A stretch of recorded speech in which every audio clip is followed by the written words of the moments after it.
पिछले एपिसोड में हमने देखा था कि वेडनेसडे पता लगा लेती है कि वो मॉन्स्टर एक इंसान है। अब वेडनेसडे अपने इन्वेस्टिगेशन को आगे बढ़ाने के लिए जेरिको के कॉर्नर्स ऑफिस मॉर्ग जाती है। उसके साथ थिंग भी होता है। थिंग चालाकी से कैमरा पर च्युइंगम लगा देता है। वेडनेसडे वहाँ चुपके से बॉडीज को एग्जामिन करती है, विक्टिम्स जिन पर मॉन्स्टर ने अटैक किया था। वेडनेसडे उनके ऊपर अपनी ऑब्जर्वेशन लिख रही होती है, किस तरह से मॉन्स्टर ने उन्हें मारा। बॉडी पार्ट्स मिसिंग है और उसके अटैक्स एक स्पेसिफिक पैटर्न फॉलो करते हैं। ये सब एविडेंस वो अपने डिटेक्टिव स्टाइल नोट्स में कलेक्ट करती है ताकि वो पहली सुलझा सके। शेरिफ कैल्पिन और डॉक्टर अनवर का वहाँ आना होता है। शेरिफ उस दाढ़ी वाले इंसान के सिलसिले में आए थे, फिर वो वहाँ से चले जाते हैं। उसके बाद हम देखते हैं वेडनेसडे डॉक्टर की नज़रों में आके भी बच जाती है। उसकी मरने की एक्टिंग का आइडिया उसे बचा लेता है। इस इन्वेस्टिगेशन से एक जरूरी बात सामने आई है, हर एक शिकार के शरीर का कोई ना कोई हिस्सा काटकर अलग किया गया है। ये शिकार कोई नासमझी में नहीं हुए हैं, उस मॉन्स्टर का कोई तो मकसद है। वेडनेसडे अपनी जांच इनिट के साथ भी साझा करती है, लेकिन उसे वेडनेसडे की खुरापात में कोई दिलचस्पी नहीं। वेडनेसडे मिस थॉर्नेल की क्लास के दौरान जेवियर के गले पर पंजों के निशान देखती है, जिससे वेडनेसडे को जेवियर पर कुछ शक होता है। जेवियर कुछ तो छुपा रहा है। अब वेडनेसडे और थिंग चोरी से जेवियर के प्राइवेट आर्ट स्टूडियो में जाते हैं। वहाँ वो देखते हैं कि जेवियर ने मॉन्स्टर के कई सारे स्केचेस बना रखे हैं। वेडनेसडे कुछ ड्राइंग्स अपने पास रख लेती है। स्टूडियो से निकलते वक्त जेवियर उसे वहाँ मिल जाता है। वो बहाना बनाती है कि उसे स्टूडियो से निकलते देखा था। वेडनेसडे जेवियर को अपनी बातों में उलझा के बच तो जाती है, लेकिन उसे जेवियर के साथ रेवन डांस में जाना पड़ेगा। रेवन डांस ये नेवरमोर एकेडमी का वार्षिक डांस होता है, जिसमें सभी स्टूडेंट्स फैंसी कपड़े पहनते हैं और डांस के लिए अपने एक पार्टनर को चुनते हैं। वेडनेसडे एडम्स रेवन में जाने वाली है। इस बात से एनिड और थिंग बहुत खुश हो जाते हैं। रेवन के लिए वो शॉपिंग करने भी जाते हैं, लेकिन वेडनेसडे को दूसरे काम याद आ जाते हैं। अब वेडनेसडे शेरिफ गैल्विन से मिलने जाती है ताकि वो साथ में काम कर सके, क्योंकि दोनों ही जानते हैं कि जंगल में एक मॉन्स्टर है। वेडनेसडे को अब ठोस सबूत चाहिए। बाहर आने पर उसे टाइलर मिलता है। वेडनेसडे को आत्मरक्षा के दबाव में आकर जेवियर को डांस के लिए हाँ कहना पड़ा। ये बात टाइलर को पसंद नहीं आती। टाइलर सीधी बात करता है, उसे लगता है उसमें और वेडनेसडे में कुछ तो है। वो दोस्त से बढ़कर है या बस वेडनेसडे के खेल का मोहरा। सीधी बात वो उसे पसंद करता है, लेकिन वेडनेसडे बहुत सी चीज़ों में उलझी है, अभी वो ज़्यादा ज़रूरी है। ये बात कहकर वो उस बात को टाल देती है।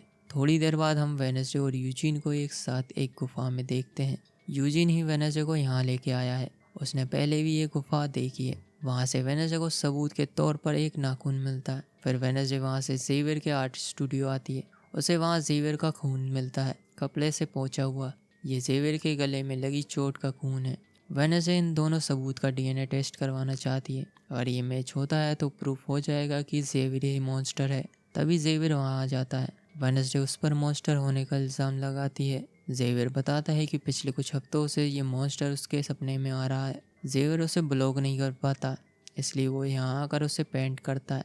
इसे पेंट करते वक्त उसने जेवियर को कैनवस से निकलकर पंजों से नोच लिया। वो अपनी शक्तियों को कंट्रोल नहीं कर पाया, पर फिर भी वेडनेसडे को उस पर पूरी तरह यकीन नहीं होता। जेवियर ये भी समझ जाता है कि पिछली चोरी छिपाने के लिए वेडनेसडे ने उसे रेवन डांस के लिए हाँ कहा था। जेवियर बिल्कुल निराश हो जाता है। अब वेडनेसडे शेरिफ गैल्पिन के पास पहुंच जाती है ताकि वो उस सबूत का डीएनए टेस्ट करवा सके।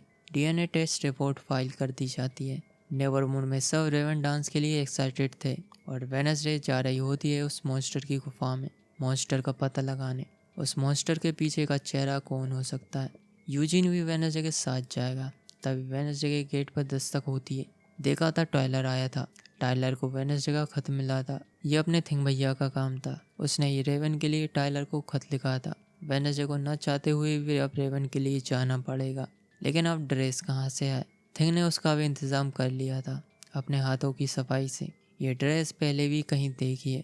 जब वेडनेसडे उसे पहन कर आती है तो हमें वेडनेसडे का एक और नया रूप देखने को मिलता है। वेडनेसडे यूजीन के साथ जाने का आज का प्लान कैंसिल कर देती है और वो उसे अकेले जाने से भी मना करती है। रेवन पार्टी शुरू होती है।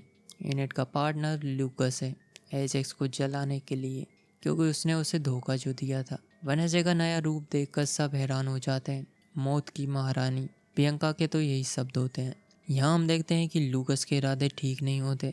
वो इस पार्टी में कुछ तो गड़बड़ करने वाला है। वेडनेसडे को टाइलर के बारे में कुछ पता चलता है। कैसे उसने अपने दोस्तों के साथ मिलकर जेवियर को पिछले आउटरीच डे पर मारा। उनकी लड़ाई हो गई थी, उसके लिए टायलर को सजा भी भुगतनी पड़ी थी। वेडनेसडे के कारनामों के आगे तो टायलर चाय कंपनी है। अब शुरू होती है रेवन की असली पार्टी, वेडनेसडे का डांस सीक्वेंस, जिसने वेडनेसडे शो रिलीज होते ही सोशल मीडिया पर तहलका मचा दिया था, जिस पर बहुत सी डांस वीडियोस भी बनी थी। वेडनेसडे का डांस देखकर सभी इम्प्रेस हो जाते हैं, कुछ को जलन भी होती है।